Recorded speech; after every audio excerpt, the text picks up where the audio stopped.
Hello friends, welcome back to my channel the masala root. आज हम लोग घेवर बनाएंगे। घेवर सावन की स्पेशल मिठाई है एंड स्पेशली रक्षाबंधन पर तो घेवर का बहुत महत्व है। हम लोग हर रक्षाबंधन पर घेवर तो लाते ही हैं, हमारे घर की एक परंपरा बनी हुई है। लेकिन कोरोना वायरस के कारण इस बार हम लोग ना तो कोई मार्केट से मिठाई खरीदेंगे और ना ही हम लोग घेवर खरीदेंगे। तो आज इस वीडियो में मैं आपको बिल्कुल आसान तरीके से घर पर हम लोग कैसे घेवर बनाकर रेडी कर सकते हैं वो मैं आपको बताऊंगी। तो रेसिपी स्टार्ट करने से पहले अगर अभी तक आप लोगों ने मेरे चैनल को सब्सक्राइब नहीं किया है तो प्लीज चैनल को सब्सक्राइब कर दीजिए एंड बेल आइकन को प्रेस कर दीजिए। तो चलिए फ्रेंड, स्टार्ट करते हैं। घेवर बनाने के लिए हमें बहुत ज़्यादा सामग्री की आवश्यकता नहीं होती है, कुछ ही सामग्री में घेवर बनकर तैयार हो जाता है। तो उसके लिए मैंने यहाँ पर 1 कप मैदा लिया है, आधा कप मैंने दूध लिया है, बिल्कुल चिल्ड दूध है, ठंडा दूध लिया है मैंने यहाँ पर, और 1/4 कप मैंने शुद्ध घी लिया है जिसे मैंने इस तरह से मेल्ट कर लिया है। और साथ ही मैंने यहाँ पर 1 गिलास के समथिंग ठंडा पानी लिया है। इसमें मैंने कुछ आइस क्यूब डाल दिए जिससे कि पानी मेरा ठंडा बना रहे। तो बिल्कुल ठंडा पानी हम लोग यूज़ करेंगे। तो सबसे पहले मैंने यहाँ पर एक ब्लेंडर जार लिया है और उसमें हम लोग जो हमने घी लिया था वो हम डाल देंगे। तो घी को मैंने थोड़ा सा मेल्ट करके लिया था और अब मैं जितना मैंने घी डाला है उतना ही मैं इसमें पानी भी डाल दूंगी। तो बिल्कुल ठंडा पानी आप लोग यूज़ कीजिएगा। तो बस ठंडा पानी भी मैंने उतना ही उसी मात्रा में मैंने इसमें डाल दिया है। और अब हम लोग इसे ब्लेंड करेंगे। इसे मैंने ब्लेंड कर दिया है और अब हम इसे खोल कर देखेंगे। आप देख सकते हैं कि ठंडा पानी होने के कारण घी में बिल्कुल क्रीम जैसा हमारा घी निकल गया है। ये देखिए बिल्कुल क्रीम जैसा स्मूथ ये बन गया है। तो अब हम लोग इसमें दूध डालेंगे। तो मैंने आधा कप दूध लिया था वो भी मैं इसमें डाल दूंगी और इसको मैं फिर से अच्छे से ब्लेंड करूंगी। इसे भी मैंने अच्छे से ब्लेंड कर दिया है। अब हम इसे खोल कर देखेंगे। तो यहाँ पर आप देख सकते हैं कि घी और मैंने ठंडा पानी और दूध को मैंने पहले अच्छे से मिक्स कर दिया है। तो ये बहुत अच्छे से इसका एक गाढ़ा पेस्ट जैसा बन गया है। तो अब हम लोग इसमें मैदा डालेंगे। तो अभी हम लोग पूरा मैदा नहीं डालेंगे, थोड़ा थोड़ा मैदा डालकर हम ब्लेंडर जार में चलाएंगे जिससे कि घेवर का जो हमारा बैटर है वो बिल्कुल स्मूथ बनकर तैयार हो। और बिल्कुल जो हमने ठंडा पानी लिया था थोड़ा सा मैं इसमें पानी भी डाल दूंगी और बस इसको मैं एक बार अच्छे से ब्लेंड करूंगी। इसे मैंने ब्लेंड कर दिया है। अब हम फिर से इसे खोल कर देखेंगे। ये देखिए इसका गाढ़ा बैटर बनकर तैयार है। तो जो हमारा मैदा बचा हुआ था वो भी मैं इसमें डाल दूंगी और अब की बार में मैंने पूरा मैदा डाल दिया है। और अब मैं इसमें थोड़ा सा पानी और डालूंगी। पानी डाल देने के बाद में अब मैं इसे अच्छे से फिर से ब्लेंड करूंगी। पूरी सामग्री को मैंने अच्छे से मिक्स कर लिया है। इसे मैंने कम से कम 3 से 4 मिनट तक थोड़ा सा बीच में स्टॉप दे देकर इसे मैंने अच्छे से मिक्स किया है। तो मिक्सर में हम लोगों ने इसे इसलिए मिक्स किया है क्योंकि इसमें किसी भी तरह के लम्स नहीं होते, वो बहुत अच्छे से मिक्स हो जाता है। आप चाहें तो बिना मिक्सी के भी इसे आप हाथ की सहायता से इस बैटर को बनाकर तैयार कर सकते हैं। तो फिर इससे अच्छे से मिक्स हो गया। इसे मैंने 3 से 4 मिनट तक अच्छे से मिक्स किया था। आप देख सकते हैं कि इस तरह से यदि ये जार में यदि हल्का सा ऐसा टिकने लग जाए तो आप समझ जाइएगा कि इसकी कंसिस्टेंसी बिल्कुल सही है। इससे हमें पता चलता है ना तो ज़्यादा पतला होना चाहिए वो बैटर, ना ही ज़्यादा गाढ़ा होना चाहिए। तो जब हम किसी चीज़ में डालते हैं तो उसकी हल्की सी उसमें लेयर बन जानी चाहिए। तो बस उससे हमें समझ में आता है कि हमारा बैटर बिल्कुल तैयार है। तो बस अब हम लोग इसमें 1 टेबल स्पून नींबू का रस डालेंगे। इससे घेवर हमारा बहुत अच्छे से क्रिस्प बनता है। तो बस इसे डालने के बाद में हम इसे अच्छे से इसमें मिक्स कर देंगे। कंसिस्टेंसी का आप जरूर ध्यान रखिएगा। बस बैटर हमारा तैयार है। अब हम घेवर बनाएंगे। यहाँ पर मैंने घी को अच्छे से गर्म कर लिया है। घेवर हम लोग बिल्कुल गर्म घी में और बिल्कुल हाई फ्लेम पर ही बनाएंगे। और यहाँ पर मैंने घी लिया है, आप लोग चाहें तो तेल भी ले सकते हैं, बट मीठी चीज़ घी में ही अच्छी लगती है, इसलिए मैं घी को ही प्रेफर करती हूँ।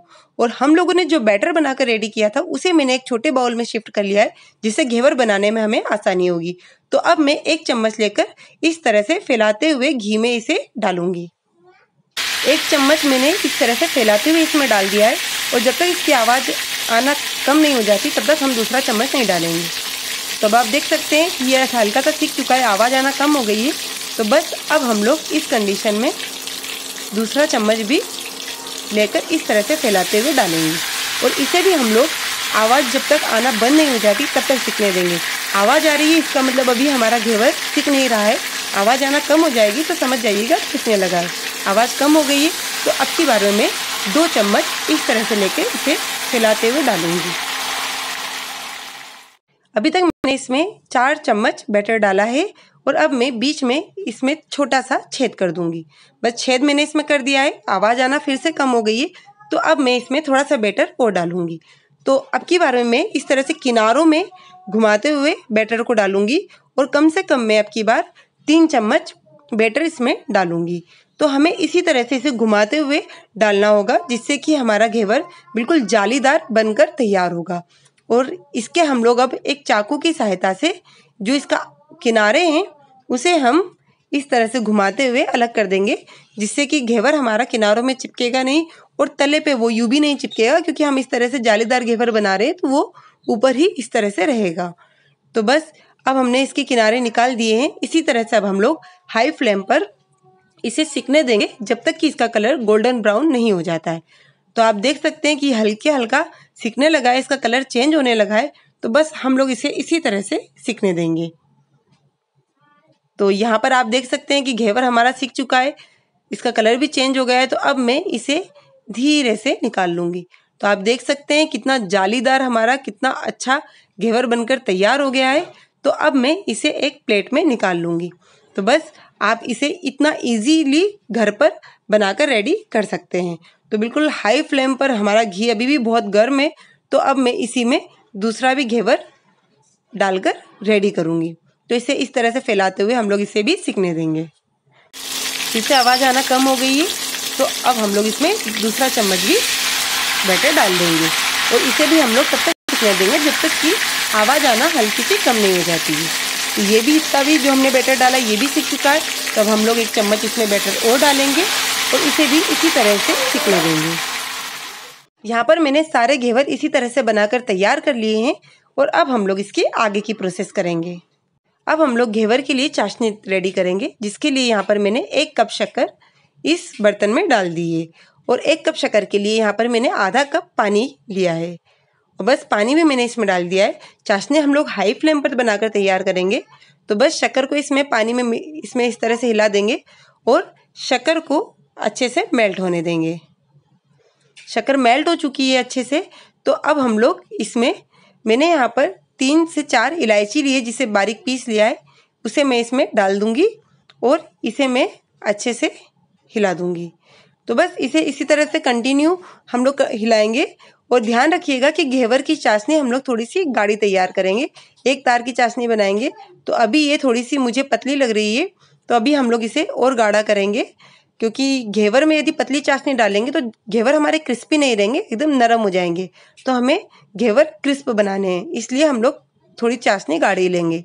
तो आप देख सकते हैं कि चाशनी हमारी और गाढ़ी हो चुकी है। और ये देखिए, मैं आपको दिखाती हूँ कि कैसे अब इसमें से हम जब इसमें से गिरा रहे हैं तो इसकी बूंद एक तार लेते हुए गिर रही है। तो बस हमें घेवर की चाशनी हमारी बनकर बिल्कुल तैयार है। तो अब हम लोग फ्लेम को ऑफ कर देंगे और चाशनी को ठंडा होने देंगे। चाशनी हमारी ठंडी हो चुकी है और घेवर को मैंने इस तरह से प्लेट्स में फैला दिए हैं। तो अब हम लोग 1 चम्मच में चाशनी लेकर इस तरह से घेवर में फैलाते हुए डालेंगे। अगर आप लोग कम मीठा पसंद करें तो कम चाशनी भी इसमें डाल सकते हैं। बस इस तरह से मैंने इसमें फैला दिया है और इसी तरह से घेवर में फैलाते हुए मैं सभी घेवरों में चाशनी डाल दूंगी। सभी घेवर में मैंने चाशनी डाल दी और अब हम लोग इसमें रबड़ी डालेंगे। तो बस रबड़ी को बिल्कुल गाढ़ी रबड़ी मैंने इसके लिए ली है, गाढ़ी रबड़ी ही अच्छी लगती है। हम लोग रबड़ी भी इसमें पतली नहीं डालेंगे और रबड़ी को भी इस तरह से इसमें घेवर में फैला देंगे। रबड़ी डालने से इसका स्वाद बहुत अच्छा हो जाएगा। बस इस तरह से पूरे घेवर में हम लोग रबड़ी फैला देंगे। रबड़ी की रेसिपी यदि आपको चाहिए तो आप मुझे कमेंट बॉक्स में कमेंट कर सकते हैं। और बस इसे इस तरह से मैं सभी घेवर में फैला दूंगी।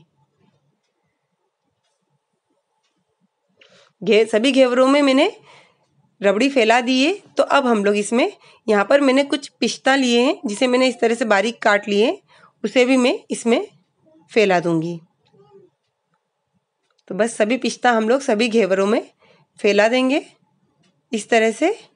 और यहाँ पर मैंने कुछ बादाम भी मैंने इस तरह से बड़ी साइज में काटी है, उसे भी मैं सभी घेवरों में डाल दूंगी। तो बस ड्राई फ्रूट आप चाहें तो इसमें और भी अपने हिसाब से ऐड कर सकते हैं। तो अब हमारे घेवर बनकर बिल्कुल तैयार है आप इसे राखी पर बनाइए, बिल्कुल रबड़ी वाले बिल्कुल स्वादिष्ट घेवर हमारे बनकर तैयार हुए हैं। आप लोग इसे खाइएगा, बनाइएगा, सभी को बहुत पसंद आएंगे। आप इसे राखी पर ज़रूर ट्राई कीजिए। आपको मेरा वीडियो कैसा लगा है कमेंट बॉक्स में मुझे बताइएगा, और जल्द मिलेंगे हम लोग किसी नई रेसिपी के साथ में। तब तक के लिए take care and bye bye.